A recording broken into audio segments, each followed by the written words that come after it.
Hi everyone, I'm Maxime Baron and the Luthier's Journal is where I share my vision about guitar making and how the right instrument can be your ally in this adventure. Today's video comes from a question that I had on the introduction. So it's a great question. Audrey Bilodeau asks, where did the idea of being a luthier came from? What made me want to become a luthier? So I'll start with the first one. There are three elements that come to mind when I'm asked where did the idea of being a luthier come from. The first is my grandfather. So when he was still working, he was doing a lot of things, but one of them was cabinet making. And I remember him coming to my parents' home and seeing him work on stuff. Like, I didn't understand what he was doing, but when he left at the end of each day that I saw him, something in the house was improved. Maybe it was just a cabinet door, maybe it was the broken leg of a chair that was fixed. He was fun to be around. He was always happy to see us, and I was always happy to see him too. So his presence was different from other adults that I had in my surroundings because he was one of the only person who was working with his hands. And I come from a family who are not very manually oriented. They don't have a lot of hand skills. So it was different to see somebody come in with a tool and really to make it a precise difference in your day with a little detail that is improved. So this is something that has came to mind when I think about my journey, because it's probably one of the first places where I learned that you can show somebody you care for them by doing something with your hands. And this is a lot of fun. So that was the first thing, my grandfather. So the second one was, so there was this kid when I was in high school that was really badly bullied. And I remember seeing him walking head down. He didn't have any friends. It was really hard on him. And one day in a French class, we had to do oral presentations, and he brought his guitar. And I remember at that moment seeing him sitting on a stool. He was standing straight with his shoulders back. He was looking at us in the eyes, and he was having fun. He didn't seem like he had nothing to prove. He was just showing his guitar and showing what a G chord is. And I remember seeing the change in his eyes. Like, it's easier to talk in the front of 30 person when everybody likes you. But when you have no friends in the room and you speak up, that's different. And I thought that was so cool. How the guitar changed his demeanor. It blew me away. So when I got home that day, I remember picking up my father's guitar and I played all night. Well, played. There was nothing good coming out of it, but it was just so much fun it's like I discovered a new world. So that was the thing that made me want to play guitar. And the last thing that brought me the idea of becoming a guitar maker, a luthier, is there's something in Quebec we call un orienteur, so a counselor. I don't know if you have this where you live, but in high school, at the end of high school, I met with the guy, and it's funny because they don't always have a great reputation, because a lot of us have been told some kind of generic advice of what we should do with our life. And if there is one thing that is like impossible to know when you're a teenager, is how your life will turn out. What should you do with your life? So that's a very difficult job. And this guy nailed it. So he asked me, what did I like to do for fun? And I said, I like to play guitar. He said, okay, what do you do outside of school? Help my grandfather with his job from time to time. I was carrying tools for him, brushing the floor in his workshop, sometimes going with him on sites where he had jobs to do. And the counselor said, you play guitar and you work with your hands, are learning to work with your hands. So there's this guitar making school that opened recently. Would you like to give it a try?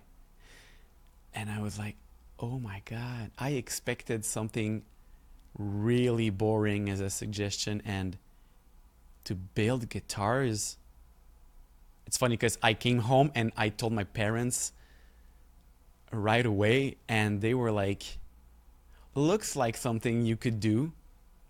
You should give it a try. And I am profoundly grateful for the support I got from my family in that journey, because boy, oh boy, that wasn't easy. And yeah, so I applied to the guitar making school nearby, and I did get a proper training on how to craft classical and acoustic guitars.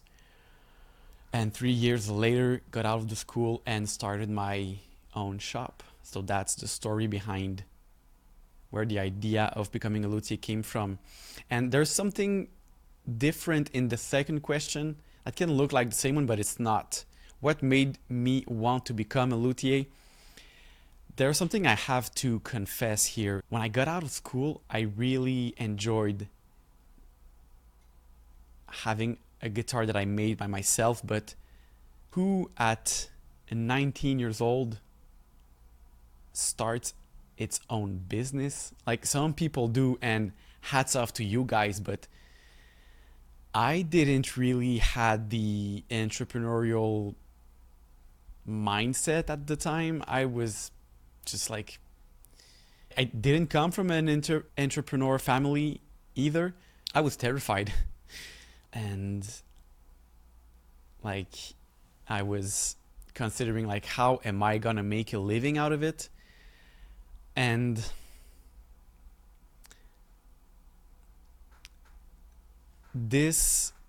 what made me want to become a luthier, at a certain point I had to make a decision to do it.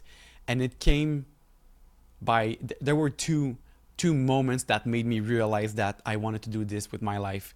So that was at the end of the guitar making program, when I finished my first acoustic guitar and I plucked the strings for the first time. This was the best feeling I had ever felt. It was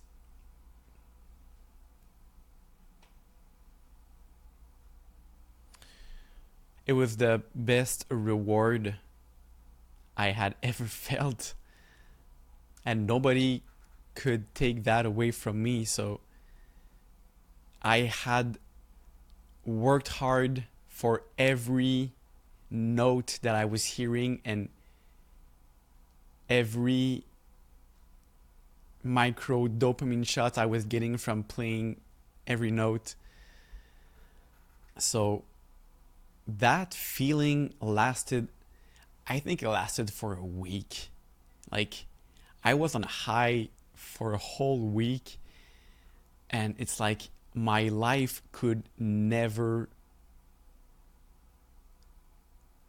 be more, it's like I could never be happier than that moment, and it lasted so long. So I got addicted to that moment. I was like, I want to do another one. In fact, I made three in the guitar making program, but that was the only steel string guitars. So there were two classical guitars, and that was the steel string. And I'm not a classical guitar player. I do play a little bit of classical, but mostly steel strings. That was a big turning point for me. And the last one was I started to tinkle with guitars. It might seem surprising, but the guitar making program was really more dedicated on design, on safety, wood cutting procedures. It didn't really focus on repairing. I had a little bit of insights here and there, but not as much as I needed to start my own shop. But I did get a couple of cues on how does the truss rod work, how to get rid of a buzz. And at the time I was playing in a band called Insight. that was funny. But we had a jam space and there were other musicians nearby, and their guitars had a lot of issues. And I remember the first time that I tightened the truss rod for a friend and it made its action lower and the guitar easier to play. Like, I remember the surprise in their eyes and the relief, it really made a difference for them, the little truss rod tightening that I did. And I was like, wow, so I can really improve someone's life with a couple of screws and Allen keys. And it can seem insane to say that this is improving someone's life, but if you're a guitar player and a guitar that you love is bugging you because strings are high and it's buzzing, it's no fun. And to have that fixed, it does make your life better. When I got out of school, I was like, I really need to make more acoustic guitars. And also I want to help more musicians by improving their instruments. So I opened my first guitar repair shop in Laval, just north of Montreal, in a friend's basement. And I remember I had no music, I had no headphones, I had no radio, and I think it was a month and a half working by myself in silence, and I was going crazy. So yeah, I got a radio and had a bunch of CDs listening to François Pérusse while doing my first repairs. And this is how I learned repairing guitars. I repaired friends' guitars, I repaired my own, and I started at a very low price point that was reflecting my competence at the time, and I did a lot of repairs. I stopped counting, but I'm far past 5,000 repairs now. So this is the story of how I ended up being a guitar maker. I hope you enjoyed that one. Thank you very much, Audrey, for the excellent question, and I'll see you guys in the next one. If you enjoyed this video and you know somebody who would benefit from this story, please share that with them, and I'll see you in the next one. Cheers.